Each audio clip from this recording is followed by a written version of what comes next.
Hi guys, সুবানু hair. আজকে আমার ভিডিওর টপিক হচ্ছে কনকল।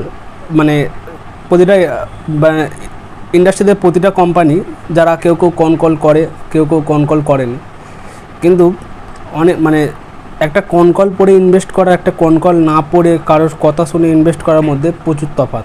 কারণ কি বলছি, কিছুদিন আগে যে মার্কেট ক্র্যাশটা হলো, যে ইউএস ট্যারিফ যে সিচুয়েশানটা গেল, এই যে এটা গেল সিচুয়েশানটাই, ওই সিচুয়েশানে যারা কনকল পড়েনি, যারা কারোর কথা শুনে বা কারোর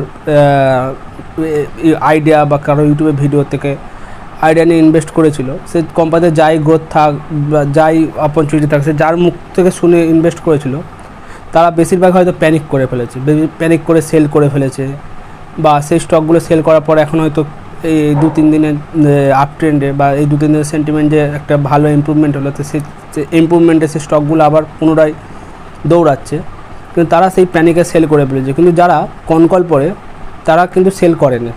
অনেক সেল করে, যারা হ্যান্ডেল করতে পারে না সিচুয়েশানটা, তারা সেল করে ফেলে। কিন্তু যারা সেই কোম্পানিটা ট্র্যাক করছে, কনকল পড়ছে, ডে টু ডে ম্যানেজমেন্টের যে আপডেট বিএসসি এনএসসিতে দিচ্ছে সেগুলো দেখছে, তারা কিন্তু সহজে প্যানিক করেনি।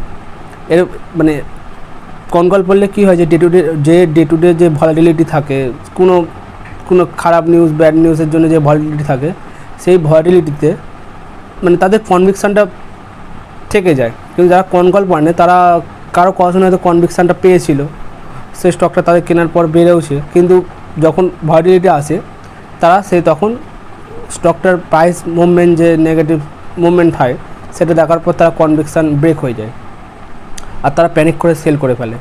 তাই এই জন্যেই আমি বলবো যে প্রতিটা কোম্পানির যে ইনভেস্ট করবে সেগুলোতে কনকল পড়ে ম্যানেজমেন্টের ডে টু ডে যে আপডেটস, যেগুলো বিএসসি বা এনএসসিতে আছে, সেগুলো ট্র্যাক করা উচিত, যাতে যে কনভিকশানটা বিল্ড হয় সেটা যেন নিজেদের মন থেকে, যে কনভিকশানটা যেটা বিল্ড হয় তার পাওয়ারটাই আলাদা।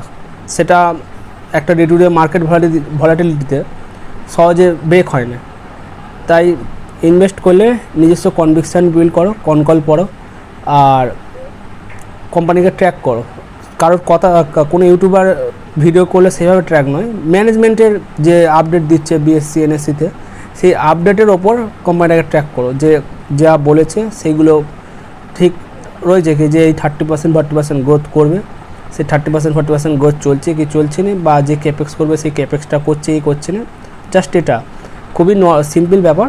কনকল পড়ে ইনভেস্ট করাটাই উচিত, নিজস্ব কনভিকশন ইনভেস্ট করা উচিত। ওকে, বাই।